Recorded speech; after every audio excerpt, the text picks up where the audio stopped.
ಯಾವ ಅಣ್ಣ ತಮ್ಮಂದಿರ ಮಧ್ಯೆ ಆಸ್ತಿ ವಿಷಯಕ್ಕೆ ಹಣದ ವಿಷಯಕ್ಕೆ ಮನಸ್ತಾಪ ಬರುತ್ತೋ ಆ ಮನೆ ಯಾವತ್ತೂ ಕೂಡ ಉದ್ಧಾರ ಆಗಲ್ಲ. ಆ ಮನೆ ಅಲ್ಲಿಗೆ ಸರ್ವನಾಶ ಅಂತಾನೆ. ಊರಲ್ಲಿ ಇಬ್ರು ಅಣ್ಣ ತಮ್ಮಂದ್ರು ಇರ್ತಾರೆ. ಅವರಿಬ್ಬರು ಕೂಡ ಒಂದು ದಿವಸ ಕಾಡಿಗೆ ಕಟ್ಟಿಗೆ ತರದಕ್ಕೆ ಹೋದಾಗ ಕಾಡಿನಲ್ಲಿ ಒಂದು ಮಡಕೆ ಪೂರ್ತಿ ಚಿನ್ನದ ನಾಣ್ಯಗಳಿರುವಂತ ಒಂದು ನಿಧಿ ಸಿಗುತ್ತೆ ಅವರಿಗೆ. ಸೊ ಅವರಿಬ್ರು ಡಿಸೈಡ್ ಮಾಡ್ತಾರೆ, ಇವಾಗಲೇ ಇದನ್ನ ತಗೊಂಡು ಊರಿಗೆ ಹೋದ್ರೆ ಊರಲ್ಲಿ ಎಲ್ಲರಿಗೂ ಕೂಡ ಗೊತ್ತಾಗುತ್ತೆ, ತೊಂದರೆ ಕೊಡ್ತಾರೆ, ಮಧ್ಯರಾತ್ರಿ ಮನೆಗೆ ಹೋಗೋಣ ಅಂತ ಡಿಸೈಡ್ ಮಾಡ್ತಾರೆ. ಆಗ ತಮ್ಮ ಹೇಳ್ತಾನಂತೆ, ಸರಿ ಅಣ್ಣ ನೀನ್ ಇಲ್ಲೇ ಇದನ್ನ ಕಾಯ್ತಿರು, ನಾ ಮನೆಗೆ ಹೋಗಿ ಊಟ ತಗೊಬಿಡ್ತೀನಿ ಅಂತ ಮನೆಗೆ ಹೋಗ್ತಿರ್ಬೇಕಾದ್ರೆ ಮಧ್ಯದಲ್ಲಿ ಆ ತಮ್ಮನ ಮನಸ್ಸಲ್ಲಿ ಒಂದು ಮನಸ್ಥಿತಿ ಬರುತ್ತೆ, ನಮ್ಮ ಅಣ್ಣಂಗೆ ಹೆಂಗಿದ್ರು ಮದುವೆ ಆಗಿದೆ, ಮಕ್ಕಳಾಗಿದೆ, ಸೆಟಲ್ ಆಗಿದ್ದಾನೆ, ಅವನಿಗೆ ಯಾಕೆ ಬೇಕು ಈ ಆಸ್ತಿ, ಮನೆ ಪೂರ್ತಿ ತಗೊಂಡ್ಬಿಡೋಣ ಅನ್ನೋ ಒಂದು ಆಸೆ ಅವನಿಗೆ ಬರುತ್ತೆ.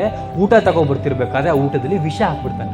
ಇನ್ನೊಂದು ಕಡೆ ಅಣ್ಣನ ಮನಸ್ಸಲ್ಲಿ ಒಂದು ಆಸೆ ಬರುತ್ತೆ, ನನ್ನ ತಮ್ಮನಿಗೆ ಇನ್ನು ಮದುವೆನೇ ಆಗಿಲ್ಲ, ಅವ್ನಿಗೇನು ಜವಾಬ್ದಾರಿಗಳಿಲ್ಲ ನನ್ನ ಮೇಲಿದೆ, ನನ್ನ ತಮ್ಮನಿಗೆ ಯಾಕೆ ಬೇಕಿದು, ಇದು ಪೂರ್ತಿ ನಾನೇ ತಗೋಬೇಕು ಅಂತ ಅವ್ನು ಡಿಸೈಡ್ ಮಾಡ್ತಾನೆ.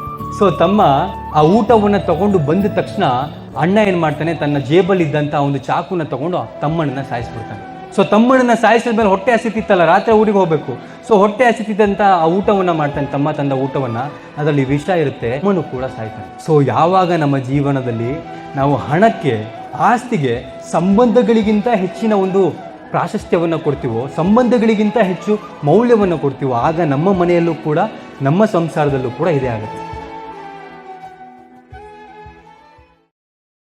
Download ShareChat.